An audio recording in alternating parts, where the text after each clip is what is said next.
जय गुरुदेव।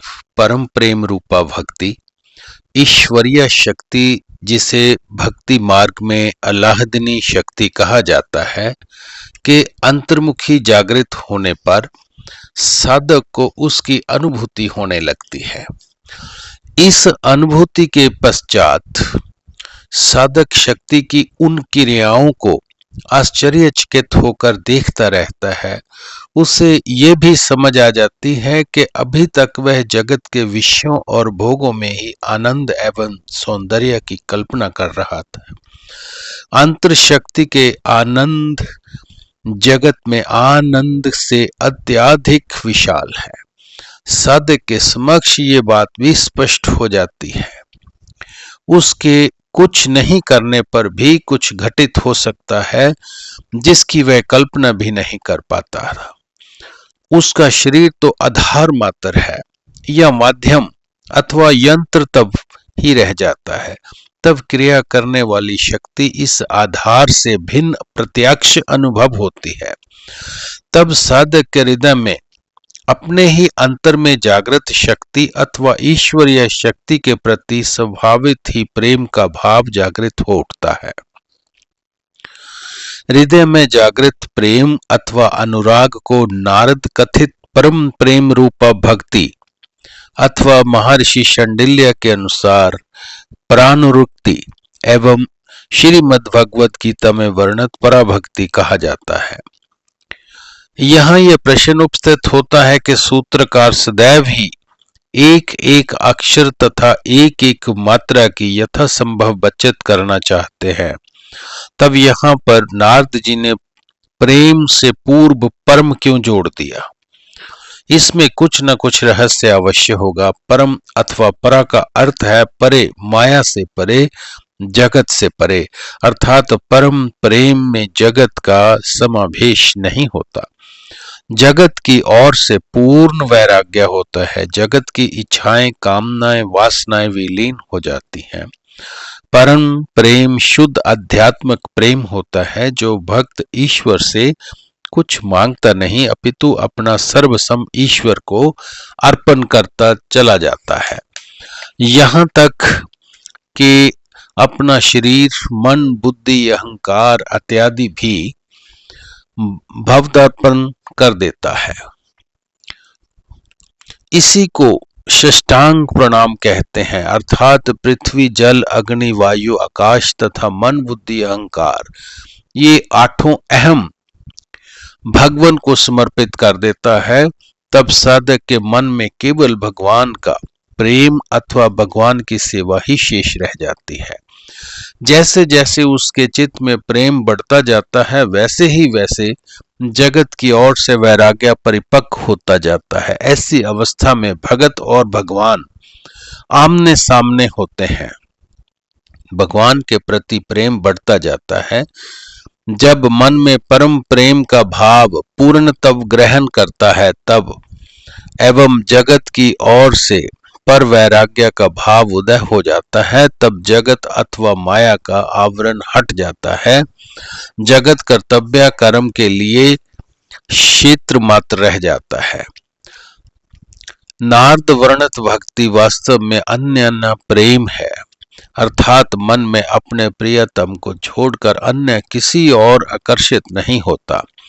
यह स्थिति तब तक प्राप्त नहीं होती जब तक ईश्वरीय शक्ति अल्लाहदनी की क्रियाओं की प्रत्यक्ष अनुभूति नहीं हो जाती, क्योंकि उसके पूर्व जगत सत्यावत प्रतीत होता है तथा जगत में मनुष्य की आसक्ति एवं आकर्षण बने रहते हैं। अल्लाहदनी की जागृति होने के उपरांत जगत के प्रति आसक्ति एवं आकर्षण का अभाव होना आरंभ हो जाता है। यदि साधक भक्ति साधना में तत्पर रहे तो ये भाव बढ़ता जाता है। जगत की संस्कार क्षीण हो जाने पर चित्त में परम प्रेम की स्थिति उत्पन्न हो जाती है। इसी अन्यन प्रेम को नारद जी ने अमृत स्वरूपाच कह के अमृत बताया है। भगवान के प्रति समर्पण एवं अनन्य भाव अमृत के समान मधुर तथा सांसारिक दुखों से मुक्त होने का अमोघ उपाय है। जो ईश्वरीय शक्ति साधक में परम प्रेम रूपा भक्ति की स्थिति उदय होने पर अंतर में जागृत होती है, वह जन्म मरण से अतीत होने के कारण अमृत रूपा है। जब तक साधक की देह आत्म बुद्धि बनी रहती है, तभी तक उसे जन्म एवं मृत्यु का भय रहता है। जब शक्ति देह से भिन्न प्रतीत होती है, तब जन्म मरणात्मक देह अलग तथा अमर शक्ति भिन्न प्रतीत होती है। जैसे जैसे साधक साधना करता जाता है, उसका अहम भाव चैतन्य अथवा शक्ति में स्थित होता जाता है। यही अमृतव है। जिस मनुष्य को परम प्रेम रूपा भक्ति का लाभ होता है, वह सिद्ध हो जाता है, अमर तथा तृप्त हो जाता है। सिद्ध का अर्थ यह कदापि नहीं कि साधक को यौगिक सिद्धियां की प्राप्ति हो जाती है, वह आकाश में उड़ने लगता है अथवा पानी पर चलने लगता है। ये सिद्धियां तो त्याज्य है, हे है। सिद्धियां जगत के ही अंग हैं। जो भक्त जगत की ओर से वैराग्यवान होकर प्रभु प्रीतार्थ साधनार्थ होता है, वह भला नश्वर सिद्धियों के पीछे क्यों भागेगा। केवल इतना ही नहीं, यदि उसे अन्याय से ही कोई सिद्धि प्राप्त भी हो जाती है, तो भी वह उसका उपयोग नहीं करता। सिद्ध का अर्थ स्वाभाविक लिया जाता है। विचार करने पर यह स्पष्ट हो जाता है कि मनुष्य प्राय जो कुछ भी चेष्टाएं करता है, वे असंभाविक होती हैं, किंतु मनुष्य अपनी ही दिशा में जाने का प्रयत्न करता है। इसके अतिरिक्त मनुष्य या जीव में अपनी कोई शक्ति नहीं होती, वह ईश्वरीय शक्ति को ही अपनी मानता है। अतः उसे मिथ्याभिमान से युक्त होकर कर्म करने का अस्वाभाविक ढोंग करता है। किंतु जब ईश्वरीय शक्ति अंतर्मुखी प्रतिप्रसर्व कर्म में जागृत हो जाती है और वह चैतन्य शक्ति मन के अधीन नहीं अपितु संचित संस्कारों के आधार पर क्रियाशीला होती है, तब शक्ति की क्रियाएं स्वभाव अनुकूल एवं स्वयं घटित होती हैं। इसका साधक को ऐसा निर्देश दिया जाता है इसलिए साधक को ऐसा निर्देश दिया जाता है कि वह शक्ति की क्रियाओं में किसी भी प्रकार का मानसिक अथवा शारीरिक हस्तक्षेप ना करे, उस शक्ति को स्वाभाविक क्रियाशीला रहने का अवसर प्रदान करे। जब साधक अपने मन से कोई साधना अथवा चेष्टा नहीं करता, तब कर्तापन के भाव के स्थान पर उसमें दृष्टा भाव आ जाता है और वह शक्ति की क्रियाओं को केवल देखता मात्र रहता है। जब भक्त साधक साधनोन्मुख बैठता है, तो स्वभावत ही संस्कारों के आधार पर उसे रोना, अश्रुपात होना, हंसना, घूमना, कंपन एवं इष्ट दर्शन इत्यादि क्रियाएं स्वतः होने लगती हैं। यही गौणी भक्ति एवं परम प्रेम रूपा भक्ति में अंतर होता है।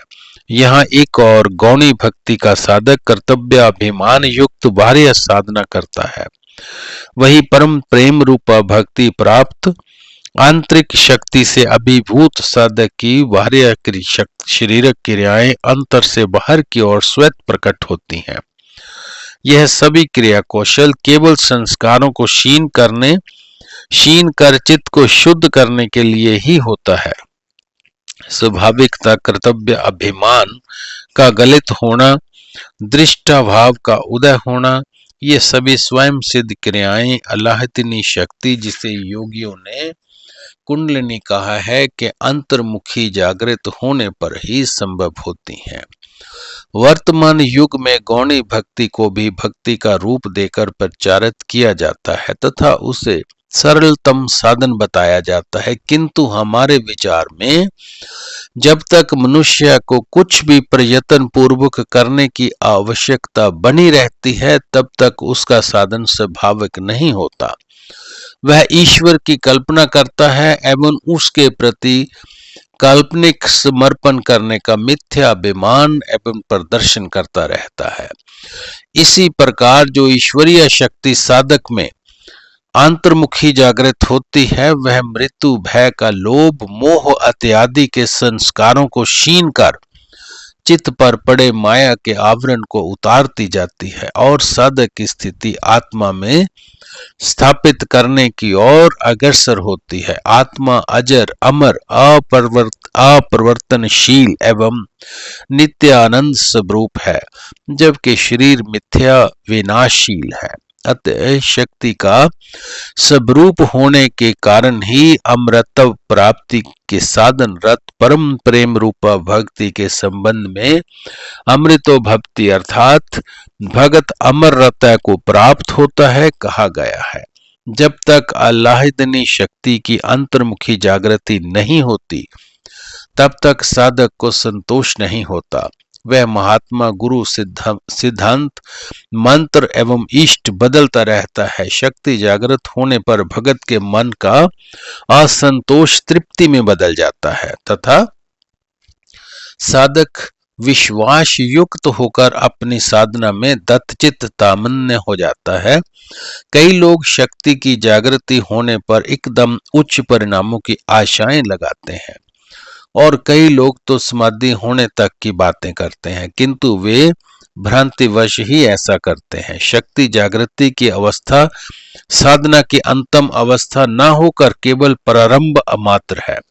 समर्पण भाग युक्त साधना करते करते अर्थात अंतर में जागृति अल्लाहदनी को कार्य करने का अवसर प्रदान करते रहने पर कालांतर में साधक के चित्त में विकार एवं अंतराम क्षीण होने लगते हैं तथा साधक के चित्त की स्थिति जगत के प्रति ऐसी उदासीन हो जाते हैं कि वह ना तो कुछ इच्छा करता है और ना ही विषय भोग में उसकी रुचि रहती है और ना ही उसे विषय भोगों को संचय करने में कुछ उत्साह ही रहता है।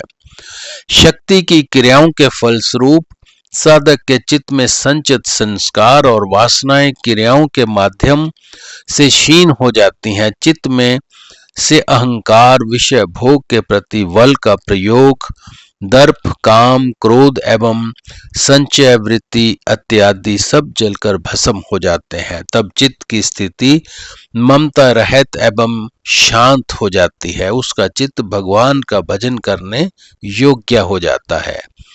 योग दर्शन में प्रत्यक्ष चेतना अर्थात अल्लाहदनी शक्ति की अंतर्मुखी जागृति होती है और अंतराओं, चंचलता इत्यादि विघ्नों का नाश होता है। अंतराय नाश शक्ति जागृत होने पर तत्काल नहीं हो जाता, अपितु दीर्घकालीन साधना से संस्कार क्षय होने पर होता है। कुंडलिनी या अल्लाहदनी शक्ति की जागृति के अतिरिक्त संसार क्षय का और कोई उपाय नहीं है। जय गुरुदेव।